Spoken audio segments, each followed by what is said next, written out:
Lo que vamos a hacer es hablar con quienes tratan la adicción, con quienes de alguna manera pelean con drogadicción, alcoholismo y presentan una batalla titánica. La referencia es para Santiago Orbes, el expresidente de la Fundación La Libertad. ¿Cómo te va, Santiago? Bienvenido. Hola chicos, buenos días. Muchas gracias por la invitación y bueno, por este espacio. ¿Tienen cifras, digo, ya sea en la provincia del Chaco, en la región, en la Argentina, de la cantidad de personas que estén en este momento bajo síntomas de drogadicción o alcoholismo? Mira, los porcentajes generalmente están un poco atrasados en Latinoamérica, por decirlo de alguna forma. Pero sí, durante el periodo de pandemia, desde el inicio de la pandemia hasta hace algunos meses atrás, se hablaba de que el 500% había aumentado el consumo de sustancias durante el inicio de la pandemia hasta más o menos octubre del año pasado, que fue cuando nos pasaron a nosotros el porcentaje en la Federación Argentina.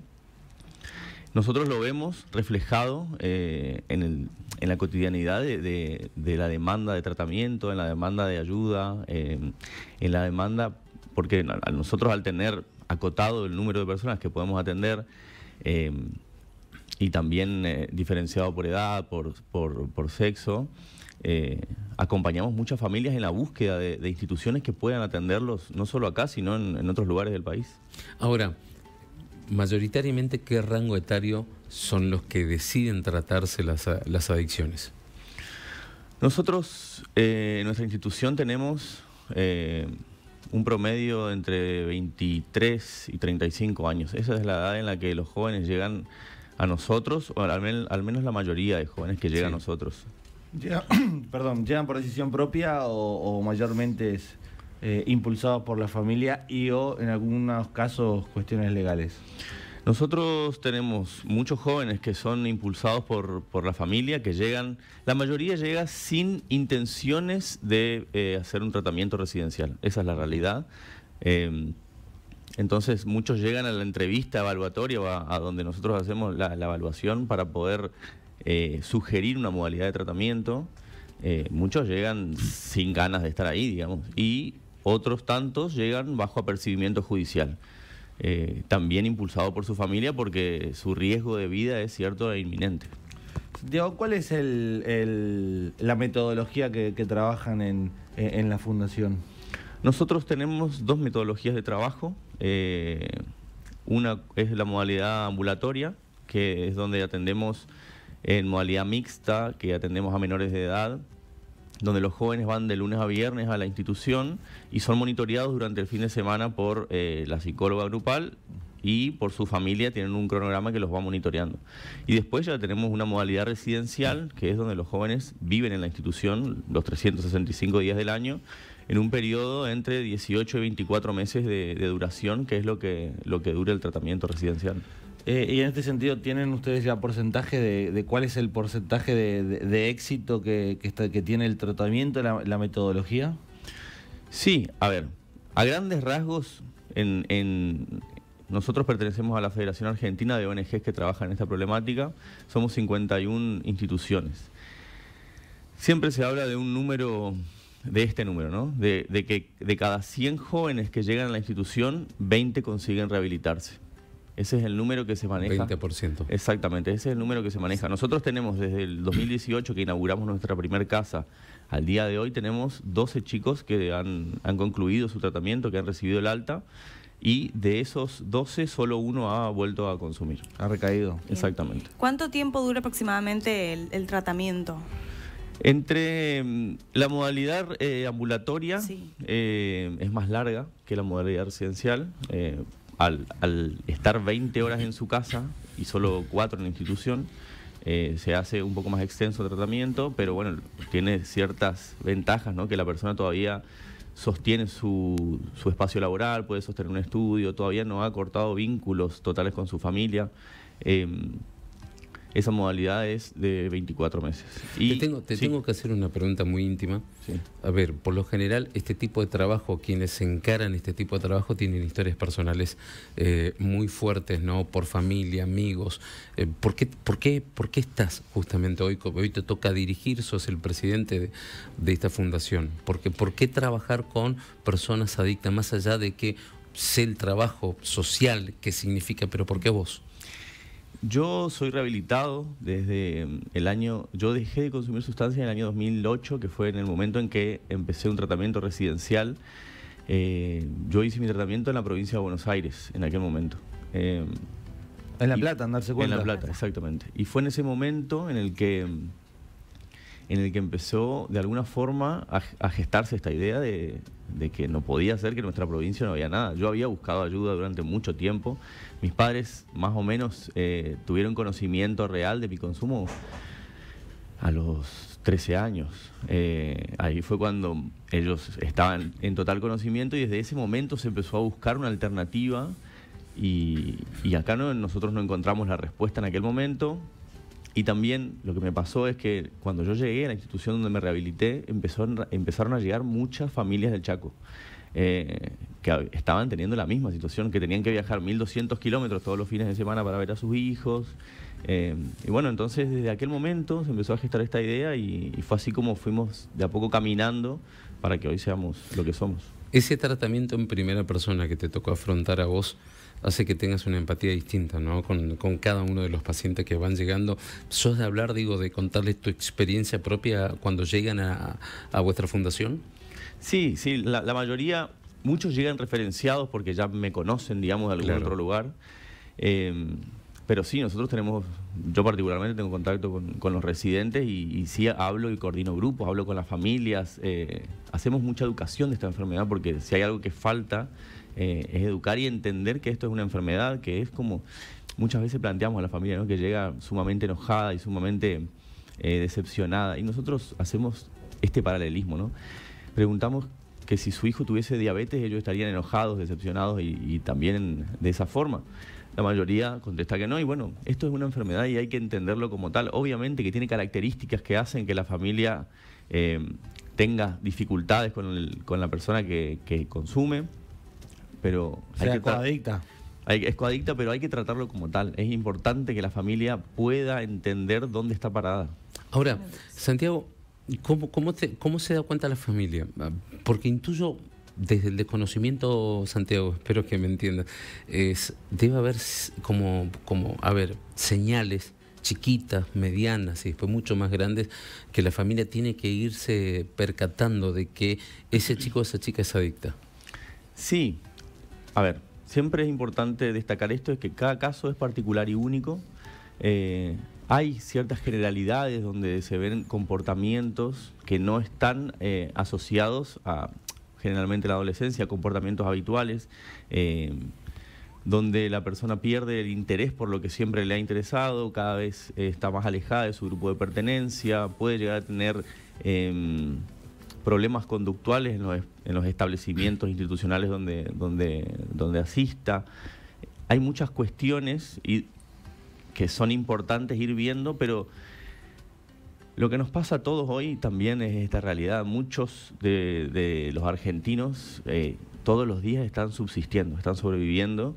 Entonces eso hace que muchas veces tener 2 o 3 trabajos hace que se pierda la atención cuando me siento a comer, a hablar con mi familiar, a ver cómo está. Entonces es muy difícil muchas veces en este contexto poder estar atento a todo lo que pasa en la casa de uno. Santiago, cuando hablas y decís que cada caso es personal, está claro que las adicciones están relacionadas con cuestiones personales, ¿no? Con dolores, con culpas, con resentimientos, y que muchas veces esos dolores, todas esas cosas están dentro del núcleo de la familia. ¿Cómo trabajan ustedes con la familia? Aparte del adicto, del paciente, ¿se hace también un trabajo familiar? Sí. Para nosotros el tratamiento consta de 3 partes fundamentales. Una es el residente, otra somos nosotros y otra es la familia. Nosotros trabajamos 2 veces por mes grupos familiares, trabajamos 2 veces por mes grupos de hermanos, porque el hermano cumple un rol totalmente particular en esta enfermedad. Generalmente o pierde a sus padres en el proceso de que un hermano sea consumidor o se vuelve padre de sus padres muchas veces en este proceso. Suele ser el hermano mayor por lo general, ¿no? Exacto. Que toma ese rol. Trabajamos con las parejas, trabajamos muchísimo con la familia porque nosotros hoy somos la casa que aloja y que da tratamiento, pero en un momento esa persona va a volver a su casa, va a volver a su trabajo. Entonces es necesario que la familia entienda cómo acompañar, cómo acercarse, cuándo es necesario escuchar, cuándo es necesario hablar. Vamos trabajando eso y lo vamos trabajando a la par, ellos con nosotros y con la familia. Ahora, Sin dudas. ¿cómo los ubican? Digo, me imagino algún papá, alguna mamá padeciendo la adicción y ahí nos encontramos con varias aristas. Y te voy a preguntar cada una de ellas. Mi hijo se quiere internar. Lo hablé con mi hijo, lo hablé con mi hija y tomamos la decisión familiar porque, como decía, casi una internación familiar va a ser, en unos casos ambulatorio, en otros casos residencial. ¿Qué hacemos ahí? Decidimos, estamos de acuerdo. Bien, en ese momento generalmente ahí llega el primer contacto con la institución donde la familia se comunica o por redes sociales. Muchas familias van directamente a la institución. Nos pasa mucho que viene gente del interior de la provincia sin saber los horarios y muchas cuestiones que tienen que ver con la cotidianidad de la institución y dicen, nos dijeron que acá nos podían entrevistar para darnos una mano. Entonces, tiene que ver con eso, digamos, con el primer contacto donde la familia llega a consultar esto. Mi hijo tiene un problema de adicciones, muchos no saben qué hacer porque muchos han recorrido lugares y hay otros que llegan directamente sin haber pasado por ningún otro lugar. Entonces, es en ese momento donde conocemos un poco la historia familiar, la edad del paciente, el perfil de consumo. Hay varias cuestiones que nosotros tenemos que hacer en la entrevista de diagnóstico también para poder sugerir la mejor modalidad de tratamiento y también para decir nosotros podemos o no podemos ayudar a esta familia. Eso me parece súper interesante. Sí. ¿Cuándo no pueden? ¿Qué significa? Pero mi hijo no se quiere internar, mi hija no quiere internarse, yo lo hablé, lo confronté, es adicta, es adicto, pero no se quiere internar. Me contacto como padre o hermano con ustedes. ¿Qué hacemos? Nosotros generalmente lo que hacemos en ese momento es, existen 2 vías generalmente para generar una internación. Muchas veces tiene que ver con una presión familiar que tiene que ver con esto de ir cortando vínculos y beneficios para que la persona entienda que sus actos tienen consecuencias. De esa forma la persona puede llegar a entender que necesita un tratamiento o puede salir disparada de ese lugar y no entenderlo. Por eso puede ser un efecto rebote distinto. Santi. Y la otra modalidad es vía judicial. La familia se contacta con un abogado que haga una medida de protección de persona, una medida... ¿Ustedes tienen abogados ahí dentro o lo derivan? Nosotros sugerimos siempre a las personas que vienen trabajando con nosotros hace tiempo y que conocen el sistema, porque también le ha pasado a muchas familias que han tenido graves problemas con sus familiares, han intentado hacer este tipo de medidas y muchas veces por desconocer el sistema de cómo funciona, porque la realidad es que es un entramado, les han rechazado el pedido y muchas veces quedan más a la deriva que antes, digamos.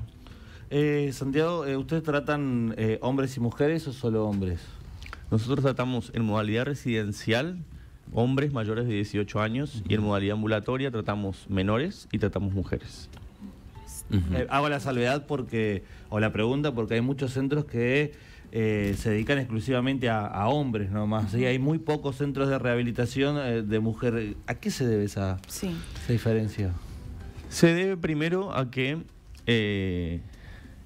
la realidad es que nosotros charlándolo mucho con la Federación Argentina es mucho más hombres demandan tratamiento que mujeres, por una cuestión social, entiendo yo, esto de que muchas veces de este machismo que tenemos en la sociedad hace que la mujer de alguna forma tenga que ser como de punta en blanco, como se dice, ¿no? Tiene que cumplir con muchos estándares, que eso hace que se aleje muchas veces de su propia salud con tal de sostener una imagen. Y también es porque es muy difícil adecuar las instituciones. Sí. Por ejemplo, la mayoría de las instituciones han empezado a trabajar con hombres y hoy, por esto que hablaba hace un rato, ¿no? de la vorágine y de los conflictos sociales que uno con los que convive, muchas veces es difícil adecuar las instituciones para poder prestar los dos tipos de tratamiento en modalidad residencial. Sí. A ver si entiendo. Vos lo que me querés decir es que la familia está más preparada para dejar un hijo varón internado de manera residencial que una hija mujer. Totalmente. Sobre todo si esa hija también tiene hijos. Eso también Claro. es lo que complica. Exactamente, es difícil. Hay muy pocos lugares para mujeres.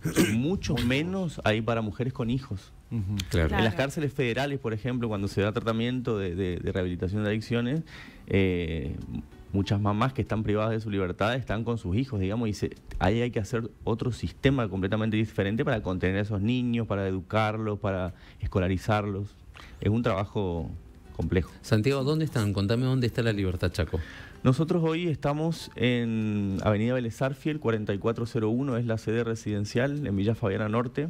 Ujú. Y la modalidad ambulatoria hoy está funcionando en la calle Colón al número 25. La última, por lo menos de mi parte, Santiago, ¿vos crees que la sociedad en sí es adicta hoy por hoy? Porque una de las cuestiones más importantes o que más cuesta a las familias de un adicto es aceptar que tiene un hijo adicto, aceptar que tiene un familiar adicto. Se lo esconde mucho tiempo hasta que uno se da cuenta de que la mejor forma es afrontarlo, ¿no? ¿Crees que la sociedad en sí tiene un problema con el consumo en exceso en todos los puntos, no solamente en este caso sean sustancias psicoactivas o otro tipo de sustancias? La particularidad es que nosotros venimos viendo en este tiempo, no solo en Argentina, sino en Latinoamérica, hay un gran problema de crecimiento, de consumo, que muchas veces se disfraza, ¿no? Con esta palabra, no quiero entrar en ninguna polémica, digamos, pero se disfraza mucho esto del consumo recreativo en los jóvenes. Sí, que está mal dicho, en realidad. Sería consumo responsable en todo caso. Sí, es complejo. Para nosotros es un tema muy complejo. Entendemos que existe, pero también, esto lo hablamos muchísimo con las familias, también entendemos que esta problemática social de las adicciones no tiene que ver solamente con el núcleo familiar, tiene que ver que como sociedad no hemos podido ofrecer alternativas mejores para las juventudes, para que tomen otro tipo de decisiones.